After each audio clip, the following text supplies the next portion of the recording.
Evangelho de Jesus Cristo, segundo escreveu João, seu capítulo de número 21, versículo de número 2, amém? Glória a Deus. Diz assim a palavra, livro de João, capítulo 21, versículo de número 2. Estavam junto Simão, Pedro e Tomé, chamado Dídimo, de Natanael, que era de Caná da Galileia, os filhos de Zebedeu, e outros dois dos seus discípulos. Disse-lhe Simão Pedro, vou pescar. Disse-lhe Simão Pedro, vou. Diz-lhe eles, também nós vamos contigo. Foram e subiram logo para o barco, e naquela noite nada apanharam. E sendo já amanhã, Jesus se apresentou na praia, mas os discípulos não o conheceram que era Jesus. Preste atenção, Jesus apareceu pela manhã. Disse-lhe, pois, Jesus, filhos, tende alguma coisa para comer? Responderam-lhe, não. Ele lhe disse, lançai a rede para a banda direita do barco e achareis. Lançando-na, pois, já não a podiam tirar pela multidão de peixe. Versículo de número 15.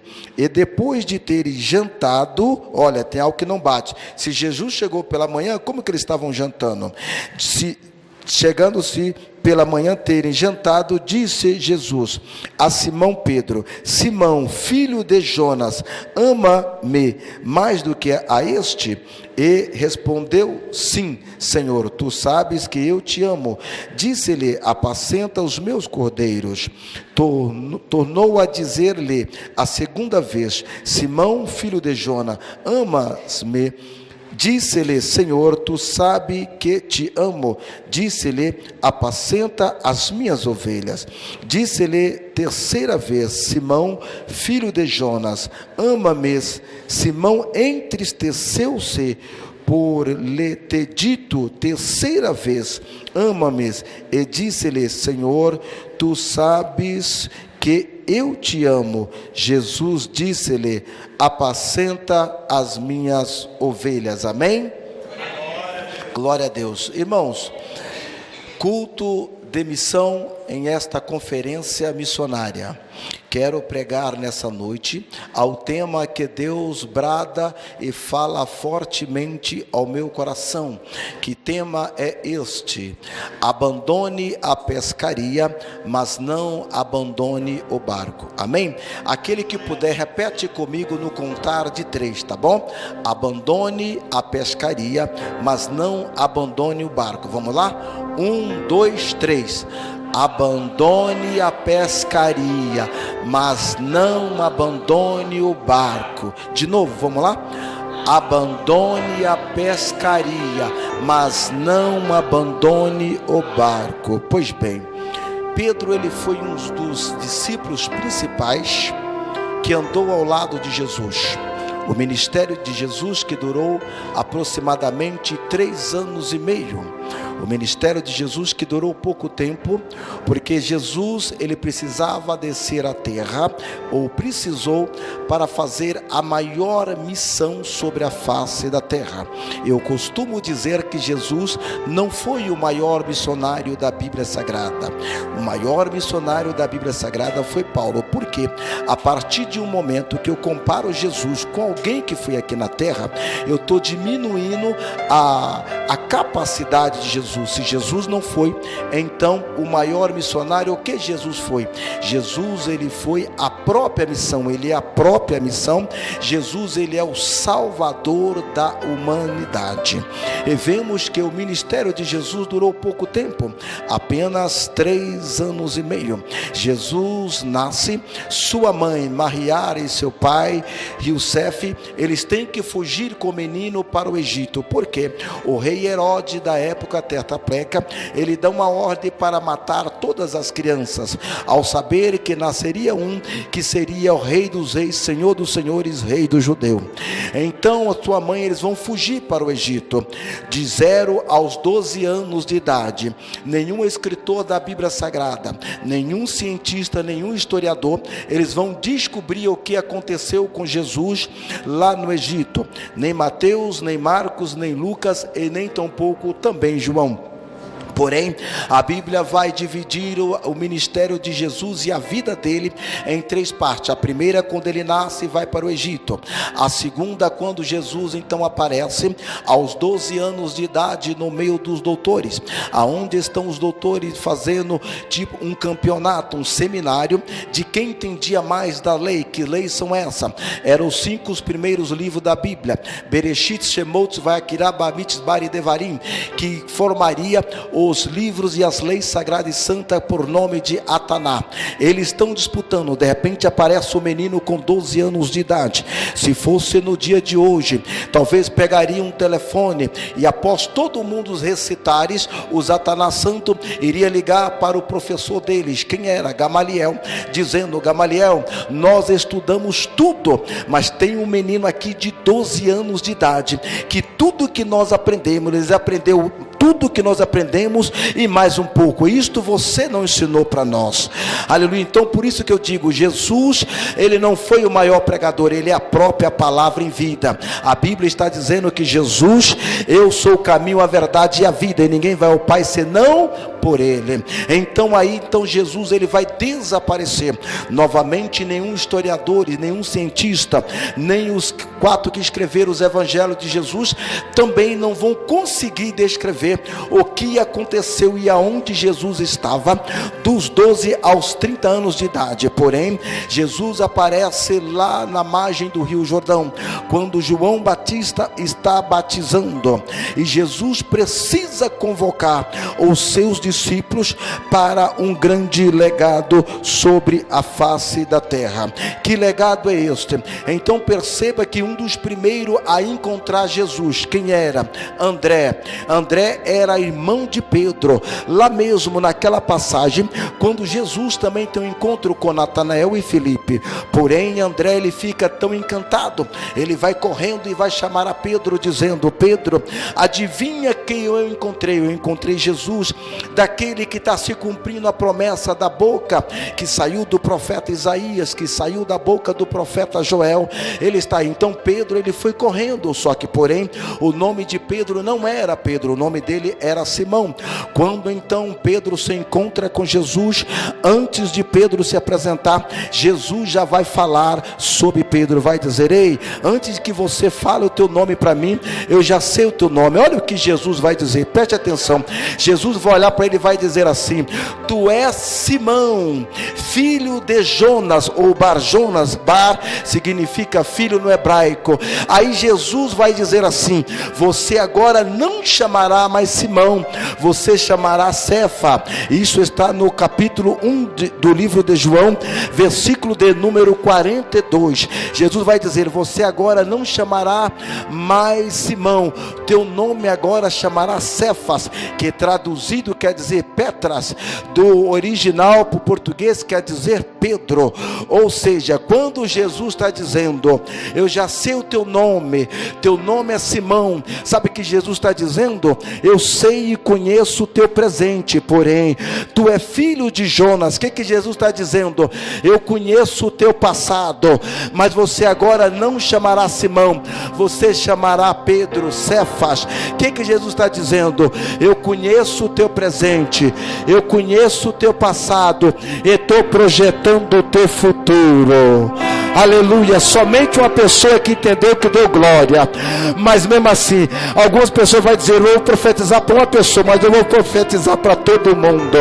Jesus conhece o teu passado, Ele sabe da onde Ele te tirou, Ele conhece o teu presente, e Ele já projetou o teu futuro. Eu vim pregar nessa noite para almas que entraram aqui, que da onde Deus te tirou, do mundo do pecado, Jesus pagou um preço alto pela tua alma. para fazer de você homens e mulheres de Deus, missionário, presbítero, pregadores, anunciador da palavra de Deus.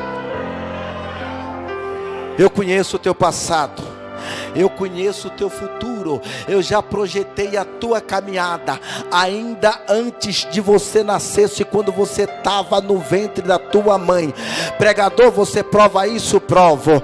Livro de João, capítulo de número 15, ainda que você se formasse, quando nós aceitamos Jesus como Salvador, Ele vai dizer que Ele já nos escolheu primeiro, e já nos nomeou diante de Deus.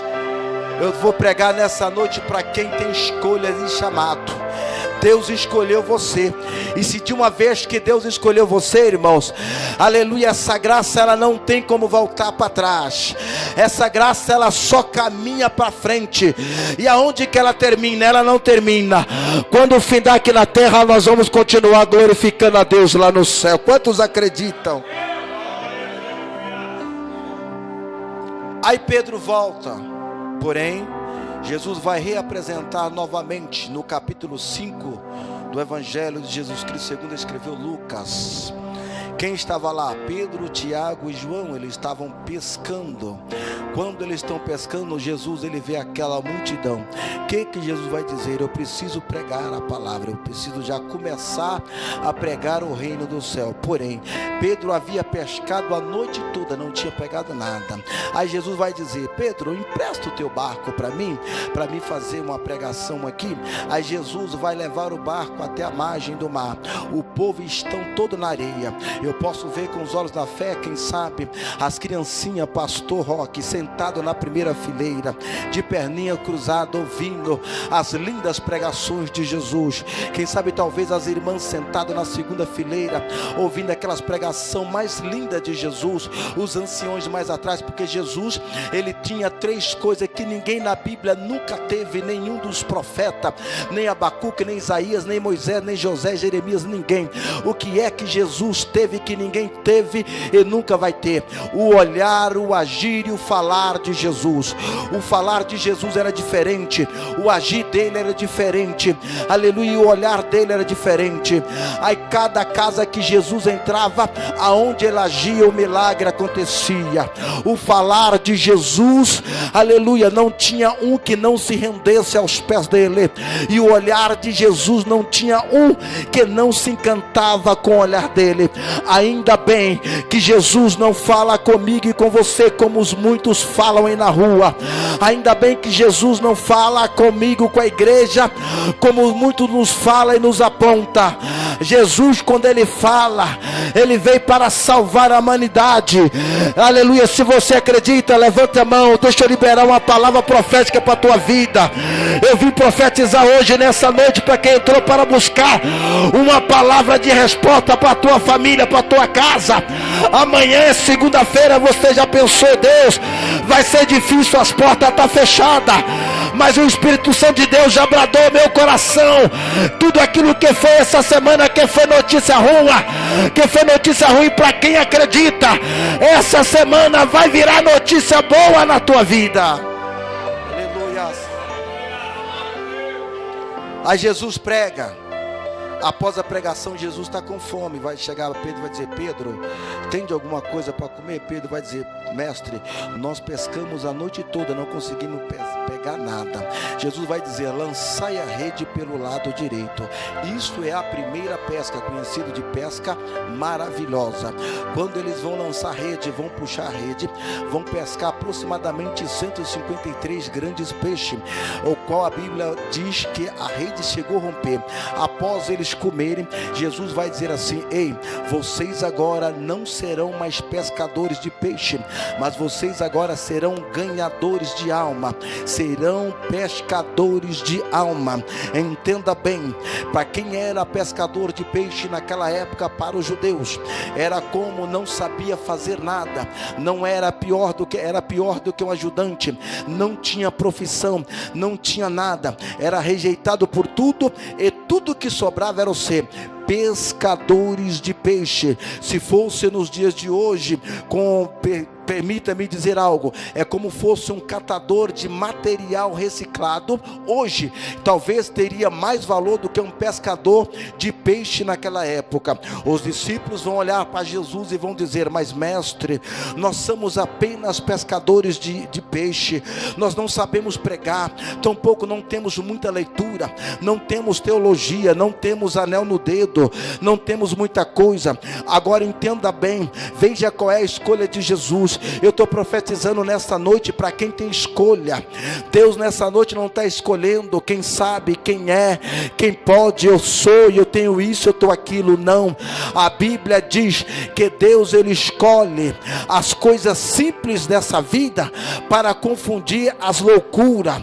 Deus escolhe as coisas desprezíveis para confundir os aprazíveis. Deus escolhe aquele que não sabe para confundir aqueles que sabem. Deus escolhe as coisas loucas dessas vidas para confundir a sabedoria. Esse é o Deus que eu e você sirvem. Percebe que Jesus já estava na terra.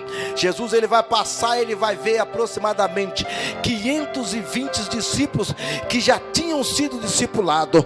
Mas Jesus vai dizer: não, esses aí não servem para fazer missão. Não serve.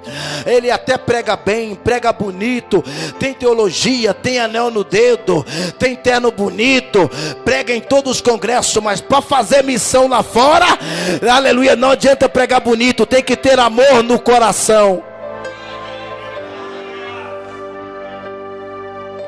Aí Jesus vai deixar de lado os maiores pregadores. Aí ele vai separar 72 apóstolos. Aí Jesus vai olhar e vai dizer assim: ainda não tem amor no coração para fazer missão. Não. Aí é onde Jesus vai escolher pessoas incapacitadas, porém que tem amor no coração. Escute, olhe para cá. Fazer missão é estender a mão ao próximo.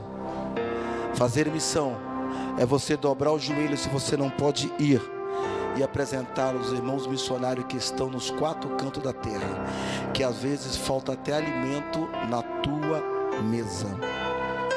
Fazer missão é você estar caminhando pela rua, você vê uma pessoa, um dependente químico, você vê uma pessoa precisando de uma palavra, e você dizer assim: ei, eu estou indo para o céu. Escute, só não convida alguém para ir para o céu quem não vai para o céu. Quantos querem ir para o céu nessa noite? Para quem você já convidou para ir para o céu?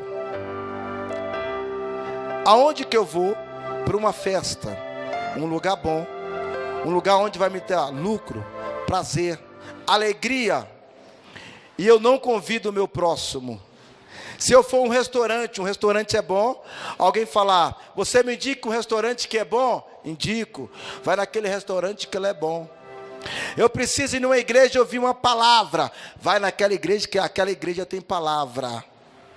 Só não convida para ir para o céu quem não vai para o céu, irmãos. Aleluias. Ramud Rébia, Prudica Manácia, Deforque de Eminência.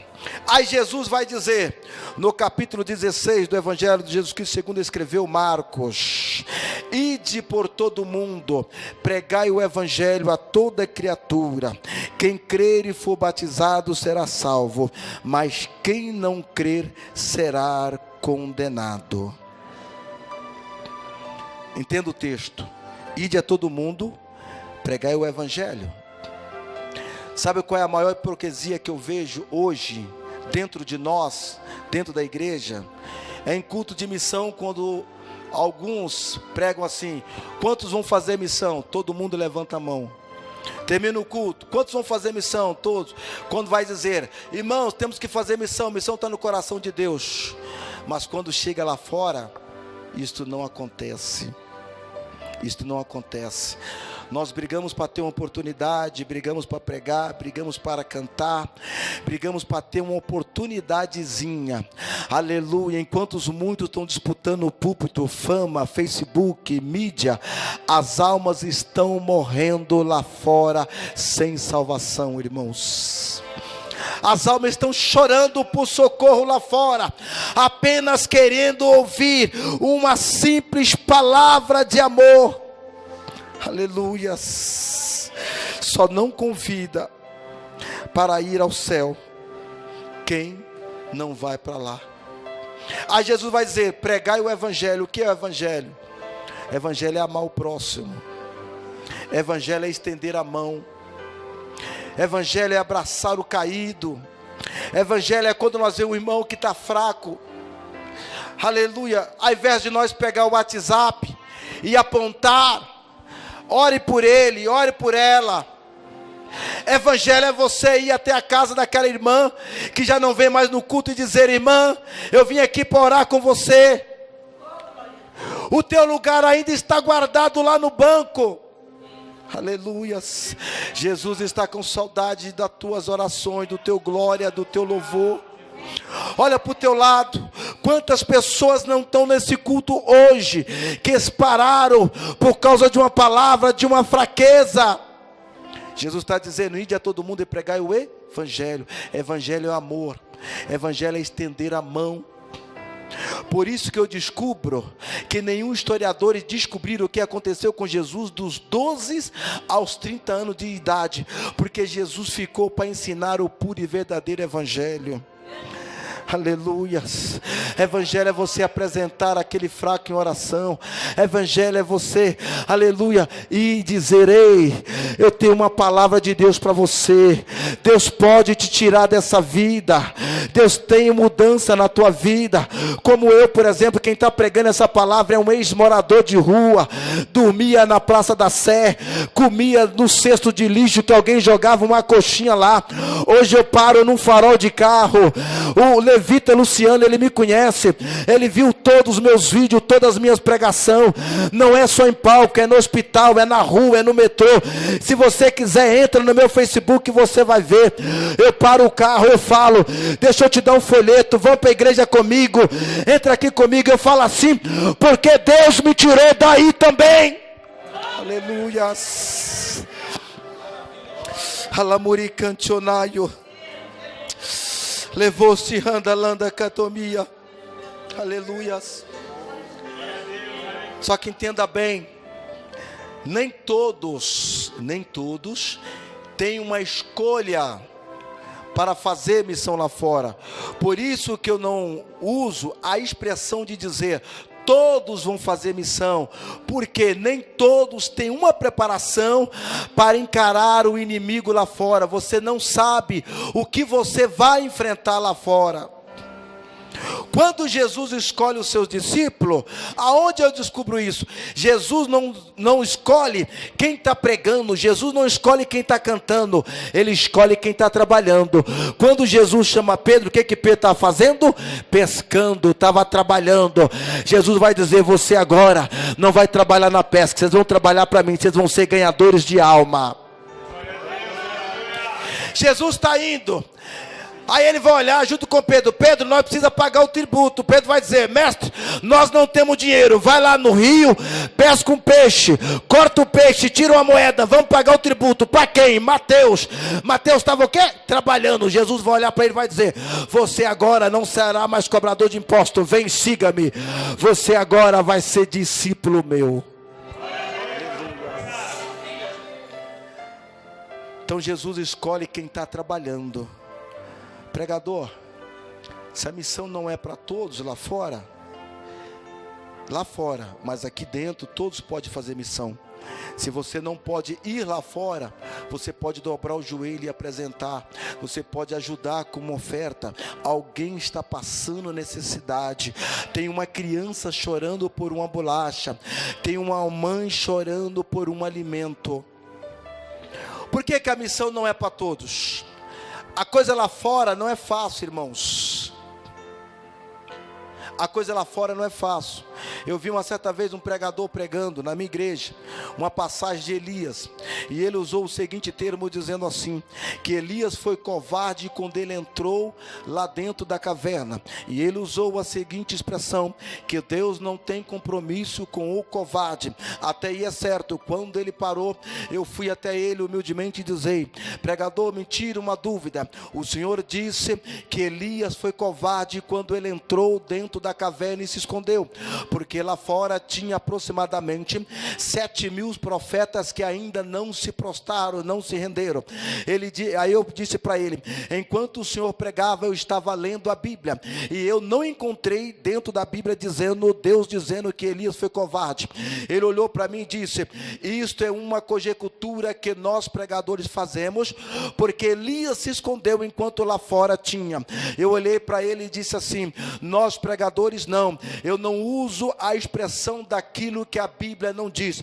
Se a Bíblia não diz que ele não foi covarde, então eu não uso. Eu fiz a seguinte pergunta para ele. Era uma época que estava tendo uma guerra lá no Rio de Janeiro, em que Deus converteu o coração da mãe de um traficante, e que ela tinha um centro de umbanda, e ele mandou fechar a porta de todas as igrejas lá no Morro do Vidigal. Então entenda bem, eu perguntei para ele, sabia que está tendo guerra lá na Rocinha? Os traficantes foram lá de fuzil e mandaram fechar todas as igrejas, e as igrejas foi fechada, eles fecharam a igreja. Aí eu perguntei para ele, quem sou eu para condenar aqueles irmãos que fecharam a igreja, sendo que Pedro negou Jesus? Quando Jesus encontrou com Pedro, Jesus não condenou a Pedro. Então missão não é para qualquer um. Eu perguntei para ele, o senhor já fez missão na Índia? Já fez missão na Síria? Aonde eles pegam o missionário, eles queimam vivo, cortam o couro do missionário. Já fez missão na Índia? Aonde eles pegam primeiro os filhos do missionário e diz: você vai pregar a palavra aqui? Vamos. Então nós vamos matar o teu filho. Você já fez missão na Síria? Já fez missão no estado do Ceará, um dos estados mais idólatras que existe no Brasil? Eu tive lá e tive a oportunidade de o pastor presidente da missão contar para mim como que chegou o evangelho lá no estado do Ceará. Aleluias. Norqueanda levastenia, niorde que onde vara lamaro congele de consuelo.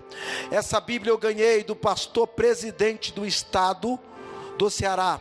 Conta toda a história, como começou o evangelho lá. Foi necessário o missionário ser preso, ficaram 2 meses presos, apanharam, aleluia, e foi 2 irmãos e disse: nós vamos atrás do missionário, e ficaram lá também. Aí havia uma irmã e diz: os nossos irmãos estão presos, eu vou lá também. E o pastor disse: não, nós já perdemos 4, e nós não queremos perder a irmã. Quem era? A irmã Maria. E ela disse assim: eu não vou porque eu quero, eu vou porque Deus está mandando. E quando ela foi lá, ela encontrou ele preso, enfrentou o delegado, enfrentou o prefeito, e a graça de Deus foi anunciada naquela cidade por nome de Caponga. Aleluias.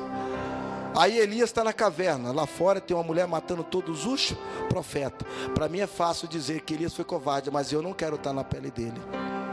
Aleluias. Deus mandou Jonas para uma cidade chamada Nínive. Ele vai para a cidade chamada Tarse. Jonas, ele desobedeceu a palavra de Deus, mas ele desobedeceu porque não tinha preparação no coração dele. Pregador, você prova? Provo. Por quê? A cidade da Síria, Nínive, na época a capital da Síria, era na época a cidade da Síria, que Deus mandou ele para Nínive, que tinha sua capital por nome de Síria, hoje é Damasco. Lá era uma das cidades mais covardes que existia na época. Tinha o seu governador por nome de Nimrod. Ele cortava as cabeças de todos os missionários e colecionava para jogar bola. Para você ter uma base, este homem por nome de Nimrod, ele estrupou a própria mãe, teve um filho com ela, depois cortou o couro dela, matou e pendurou, só para mostrar a autoridade dele. Agora Deus manda Jonas para lá. O que Jonas faz? Ele pega um navio e vai para outro local. Agora entenda bem, eu estava analisando o texto. Deus manda um grande temporal lá no mar. Eles pegam Jonas, joga no rio, no mar. Vem um peixe grande e engole ele. A Bíblia então diz que Jonas ficou 3 dias dentro da baleia. Quando Jonas fica 3 dias dentro da baleia, ele não come nada. Por quê? Porque ele não tinha como se alimentar.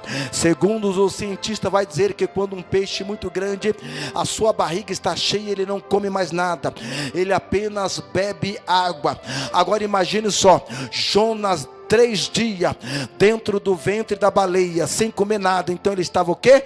Em jejum. A Bíblia diz no livro de Jonas, capítulo número 2, versículo de número 2, que lá no fundo do ventre do peixe, ele clamou a Deus. Agora imagine um homem que passa 3 dias em jejum e orando, e só alimentando água. Eu descubro que a água que ele alimentava era o Espírito Santo de Deus. Você prova, pregador? Prova. Livro de Gênesis, capítulo número 1, Bereshit bara Elohim. No princípio criou Deus os céus e a terra, e o Espírito Santo de Deus pairava sobre a face da terra. Quando eu digo água, eu estou dizendo do Espírito Santo de Deus. Aquela água que o peixe se alimentou, ele se apoderou do Espírito Santo de Deus. Um crente que passa 3 dias orando, 3 dias em jejum, ele tem preparação para entrar no centro de macumba, na biqueira, aonde pregadores de renome não vai. Deus está preparando o crente nessa noite para você ir lá anunciar que o céu está próximo. Aleluia. Norqueanda levastenia. Nior de que onde vare lamario congelo de consuelo. Aleluia. Aí os discípulos começam a anunciar o evangelho. Mas pena que o ministério de Jesus durou apenas 3 anos e meio. Jesus morre, mas ao 3º dia ele ressuscita. Jesus precisava deixar o legado para que o evangelho chegasse até a mim e até a você. Antes de Jesus morrer, Pedro nega a Jesus. Quando Pedro nega a Jesus, que ele ouve o sino bater, que representava o canto do galo, por 3 vezes, Pedro fica tão envergonhado que ele não vai ter nem coragem de chegar diante dos seus discípulos.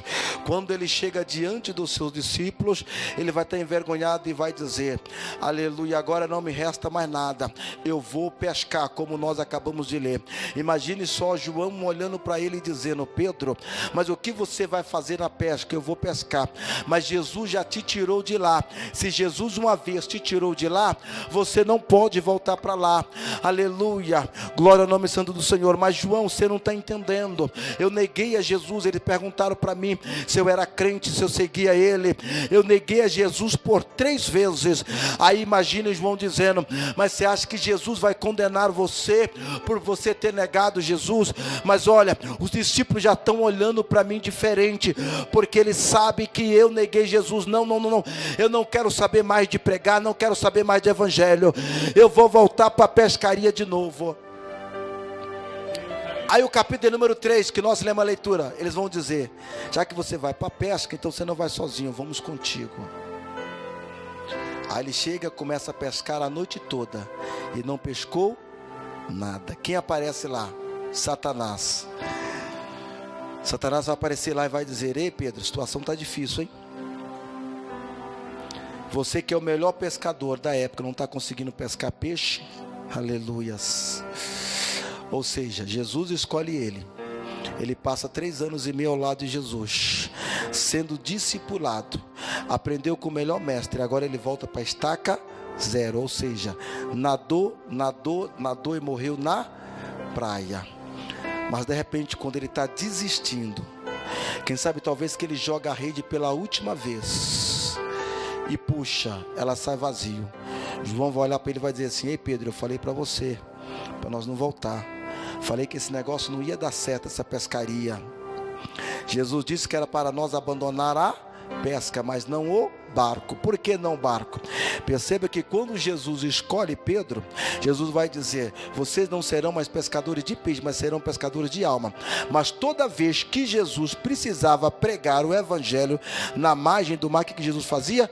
Me empresta o teu barco. Tem barco aí, igreja? Aleluia. Tem barco aí? Jesus está pedindo o teu barco emprestado.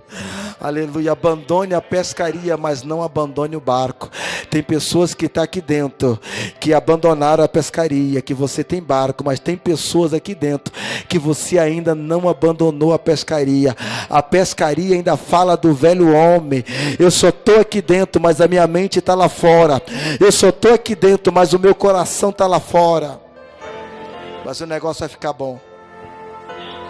Aí Pedro está lá, de repente ouve-se uma voz macia e mansa dizendo assim: lançai a rede pelo lado direito.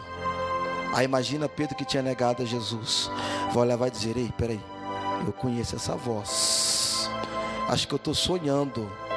Eu só posso estar sonhando. Mas Jesus vai dizer: lançai a rede pelo lado direito. Naquele momento em que eles jogam-se a rede, a Bíblia diz que eles lançaram, pegaram tantos grandes peixes, e dessa vez a rede não se rompeu. Interessante que os demais discípulos que estavam no barco, vieram remando até a margem da praia para ver Jesus, mas a Bíblia diz que Pedro lançou-se no mar e veio nadando, e quando ele se aproximou, ele abraçou Jesus, começou a beijar Jesus, e ele nem percebeu que estava nu. Aí Jesus vai olhar para ele e vai dizer assim: Pedro, veste a tua roupa, que eu preciso ter um encontro contigo. Aí Jesus vai chamar ele e vai dizer assim: Simão Bar-Jonas, tu me amas? Ele vai olhar e vai dizer: mestre, tu sabes que eu te amo. Preste atenção, quando Jesus escolhe ele, no capítulo 1, versículo 42, Jesus vai dizer que o nome dele não chamará mais Simão, que chamará Cefas, que traduzido quer dizer Pedro. Agora, como que Jesus aparece e vai chamar ele novamente de Simão? Jesus, aos 3 anos e meio, Jesus chama ele de Pedro, e agora no final Jesus chama ele de Cefas. Você vai entender. Aí Jesus vai dizer pela segunda vez: Pedro, Bar-Jonas, tu amas a mim mais do que a esses? Ele vai dizer: Senhor, tu sabe que eu te amo. Jesus vai perguntar pela terceira vez: Simão, filho de Jonas, amas a mim mais do que a este? Aí ele se entristece, porque ele lembra que ele negou a Jesus, mas Jesus não veio para condenar ele. Aí Jesus vai dizer: então apacenta as minhas ovelhas, por 3 vezes. A pergunta que eu faço para a igreja: Pedro era brigador, Pedro era temperamental, Pedro era bipolar, Pedro era pescador, Pedro era cortador de orelha, mas Pedro nunca foi pastor de ovelha. Como Jesus vai dizer: então apacenta as minhas ovelhas. Primeiro vamos no Simão. Jesus tinha trocado o nome dele por Pedro, que quer dizer original Petras, tanto que Jesus vai dizer: sobre essa pedra eu edificaria a minha igreja, e as portas do inferno não prevalerão sobre ela. E a única pessoa que Jesus vai dar a chave do céu é para ele. Entenda, Pedro foi o único pastor dentro da Bíblia Sagrada que não foi edificado por Paulo, e sim por Jesus. Quando Jesus chama ele novamente de Simão, Jesus está dizendo: por que você voltou para a pescaria, Pedro? Por que você voltou para o velho homem? Daí eu já te tirei. Mestre, mas é porque eu tinha te negado. Agora imagine ele lá pescando e Satanás estava rindo da cara dele. Agora imagine a vergonha de Satanás. E Jesus vai dizer: apacenta as minhas ovelhas. Pedro nunca tinha sido pastor de ovelha, mas sabe o que Jesus estava dizendo? Daqui a alguns anos você vai receber uma igreja nas tuas mãos, e você precisa apacentar as minhas ovelhas. Pastor de igreja, ele não gera ovelha. Ovelha, nós temos que ir no campo, no rebanho, pegar ela e levar para o aprisco. O pastor, ele cuida das ovelhas no aprisco. Sabe o que Deus está dizendo? Tem amor no coração desta igreja? Jesus está perguntando para a igreja. Jesus está chamando a igreja de Pedro: Pedro, tu me amas? Ministério, tu me amas? Pastores, cantores, levita, irmã regente, irmã líder, mocidade líder da mocidade, tem amor no teu coração para me lançar uma responsabilidade no teu coração hoje, dizer: apacenta as minhas ovelhas. Aleluia. Jesus está dizendo: é necessário que nós vamos até o pasto, aleluia, retiramos as ovelhas que estão agarradas e trazemos para o aprisco. Tem ovelha lá fora precisando de uma palavra, de um abraço, de um estendimento de mão. Ei, sabe o que Jesus está dizendo? Eu vim aqui hoje para renovar as tuas forças, eu vim aqui hoje para renovar o teu ânimo. Aleluia. Já quase não se vê mais falar em missão, já não mais quase se ver em falar, aleluia, sobre missão lá fora, mas eu acredito, eu ainda acredito que como Jesus abraçou Pedro, ele levantou Pedro e profetizou uma profecia na vida dele. Jesus chamou ele até de Simão no presente, mas Jesus disse: tu vai apacentar as minhas ovelhas. Você pode até ter entrado um Simão aqui nesta noite, mas você vai sair daqui como Pedro a partir de hoje. Halamuri cantionaio, levoste randalanda catomia. Aleluia. Jesus está dizendo, aleluia, eu tenho certeza que essa palavra vai ser diferente na tua vida. Essa palavra vai mexer com os teus sentimentos espiritual. Ei, só não vai para o céu quem não convida as pessoas para ir para lá. Só não convida para ir para o céu quem não vai para lá. Porque se você vai para o céu e sabe que lá nós vamos viver eternamente a glória, que tem um lugar preparado para mim e para você, eu vou convidar meu filho, eu vou convidar meu sobrinho, minha família, meus amigos, no trabalho a quem eu gosto tanto. Ei, esse mundo vai acabar, vai ser destruído, mas é necessário que há uma preparação dentro de nós. Norqueanda levastenia, nior de que onde vare lamario congelo de consuelo. Aleluias. Paulo vai dizer para os seus apóstolos e discípulos: sede meus imitadores, assim como eu fui imitador de Cristo Jesus. Eu estava analisando o texto, aleluia, essa imitação que Paulo estava dizendo que foi o maior missionário da Bíblia Sagrada, não era só a questão de santidade e pureza, porque mesmo Paulo vai reconhecer a fraqueza que tinha dentro do coração dele, que escreveu as cartas doutrinárias, mas vai sentar em uma pedra e vai dizer: Deus, aquilo que é para mim fazer eu não consigo, mas aquilo que não é para fazer eu acabo errando.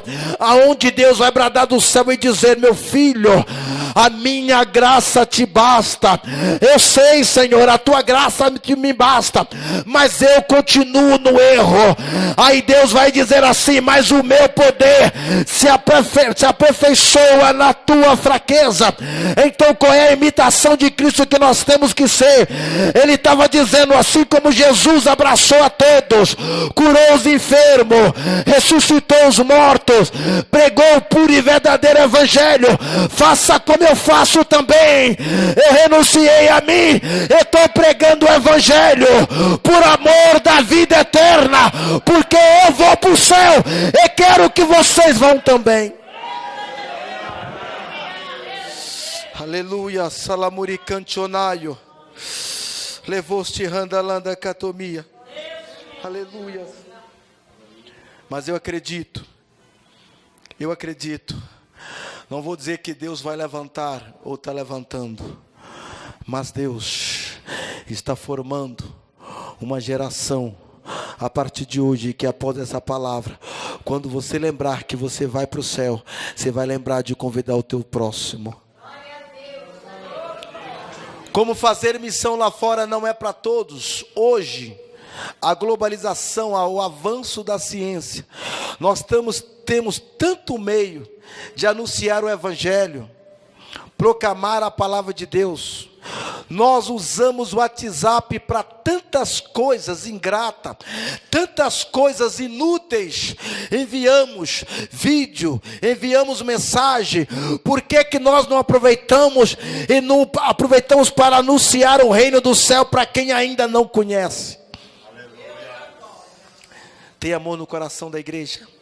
Jesus está perguntando: igreja, tu me amas? Então apacenta minhas ovelhas. É necessário buscar lá no pasto. É necessário buscar lá no mato. Aleluias. Igreja, tu me amas? Então apacenta minhas ovelhas. Igreja, tu me amas? Então apacenta os meus cordeirinhos. Aleluias. Para encerrar, eu preguei essa semana, segunda-feira, está lá no meu Facebook, em um congresso especial de irmãs, na Assembleia de Deus Ministério Missão Belém, lá em Mauá. E uma das partes que Deus me deu, eu me lembrava, quando as irmãs saíam do círculo de oração, todas de braças, de mão dada, durante a semana, os irmãos passavam na rua e via elas. Estão indo aonde? Fazer visita. Na casa de quem? Da irmã Maria, da Sebastiana, da irmã Márcia, porque ela não veio no ensaio essa noite. A mocidade se reunia e dizia: o jovem tal, a jovem tal faltou essa semana. Aí se não visitar, falta mais no segundo dia, o terceiro dia, e acaba aquela ovelha morrendo. Mas eu vou profetizar antes de eu entregar o microfone. Aleluia, Jesus te escolheu. Eu conheço o teu passado, conheço o teu presente e projetei o teu futuro. Enquanto você faz a minha obra, eu faço por ti, eu faço pelos teus filhos, eu faço pelo teu esposo. Você está aqui, mas teu esposo está no bar. Você está aqui, mas tua filha saiu para a balada. E quantas vezes você perde a noite de sono, vai até 6 horas da manhã, e na tua mente uma preocupação, com medo de chegar uma notícia ruim. Mas enquanto você está aqui, enquanto você faz a minha vontade, eu faço a tua vontade. Enquanto você faz a minha vontade, eu crio caminho na tua vida, eu abro porta de emprego, eu supro a tua necessidade, eu julgo causa favorável para o meu povo, busco o meu reino, anuncio a minha palavra, porque enquanto faz a minha vontade, eu vou fazer a vontade da minha igreja. Quem acredita, quem está pregando nessa noite, é uma pessoa que ninguém dava nada, atravessava a rua do outro lado, mas aonde alguém olhou para alguém da tua família, aonde não deu nada, é aí que Jesus vai lá e salva, e tira e põe aqui para mostrar para os teus adversários, para aqueles que apontam que diz: para de orar, não tem mais jeito. Aí é que Jesus vai lá e ele transforma. Abandone a pescaria, mas não abandone o barco. Tem pessoas aqui nesta noite que você ainda está na pescaria. Aleluias. Tu chamas Simão, tu é filho de Jonas, mas agora tu não chamarás Jonas, tu chamarás Cefas, anunciador da minha palavra. Eu agradeço essa oportunidade em nome do Senhor Jesus.